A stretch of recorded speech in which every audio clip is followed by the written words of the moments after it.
Hi friends, इस video में हम कुछ ऐसा डिस्कस करेंगे जिससे कि इस क्वेश्चन को हम आसानी से और जल्दी से हल कर सकते हैं। ठीक है, तो क्वेश्चन की ओर देखते हैं हम।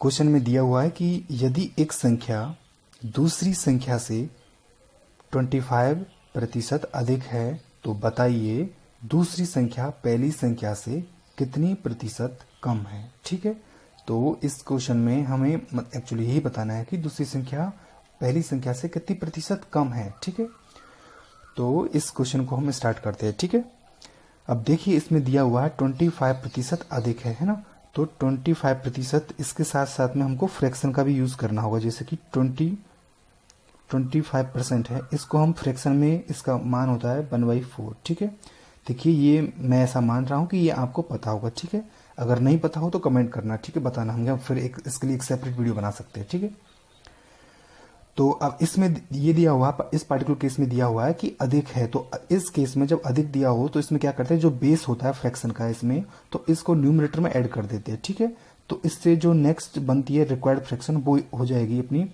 5/4। ठीक है, क्योंकि इसको 4 को हम इसमें ऐड कर दिया तो ये कितना हो गया 5/4।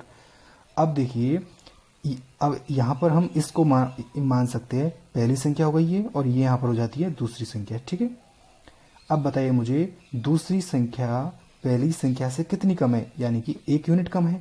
ठीक है, तो कितनी कम है, 1 यूनिट कम है। ठीक है, और कितने पर कम है, 5 पर कम है। ठीक है, तो ये हो गया अपना 1/5। तो यही हमारा आंसर है 1/5 इन फ्रैक्शन फॉर्म। ओके, लेकिन इसको प्रतिशत में कितना होता है, प्रतिशत में इसका होता है मान 20%। ओके, ये होता है 20%। तो यही हमारा इसका रिक्वायर्ड आंसर होगा। ठीक है, अब इसका मतलब क्या हुआ कि जो दूसरी संख्या है हमारी वो पहली संख्या से 20% कम है। ठीक है, तो देखिए इस तरीके से हम इस क्वेश्चन को अगर करते हैं तो इसको आसानी से होता है और जल्दी से भी होता है। यहाँ पर हमने कुछ लिखा है, इसको दिखाने की कोशिश की है, इसलिए थोड़ा सा टाइम लग रहा है। अदरवाइज जब आप करोगे तो इसको बहुत क्विकली आप इस क्वेश्चन को कर सकते हो।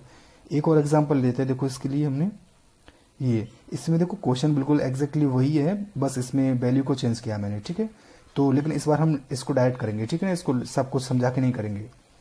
जैसे कि 60% है। ठीक है, तो 60% का क्या होता है, वो फ्रैक्शन होता है इसका 3/5। ठीक है ना, अब अधिक दिया है तो ऐड करेंगे तो रिक्वायर्ड फ्रैक्शन सीधे क्या बन जाएगी 8/5। ठीक है, अब बताओ मुझे कि ये कितनी कम है इससे पहली संख्या से, तो ये कम है भाई साहब -3, माइनस मतलब कि कम है। ठीक है, तो अब देखो हमें सीधा पता लग गया 3 कम है, तो ये 3 कम है, कितने पर कम है, 8 पर कम है, तो ये लो इसका सीधा आंसर यही होगा 3/8। अब ये किसको शो करता है, ये कितनी परसेंट को शो करता है, ये करता है अपना 37 एंड 1/2% को शो करता है। ठीक है, तो यही इसका अपना आंसर हो जाएगा। ठीक है, तो आपने देखा होगा कि कितनी आसानी से इस क्वेश्चन को केवल आसान नहीं, कितनी जल्दी से हम इस क्वेश्चन को सॉल्व कर सकते हैं इस तरीके से। ठीक है, तो गाइस ये वीडियो यदि आपको पसंद आया हो तो लाइक और कमेंट जरूर करना। ठीक है, और यदि आप चैनल पर नए हो तो सब्सक्राइब भी करना।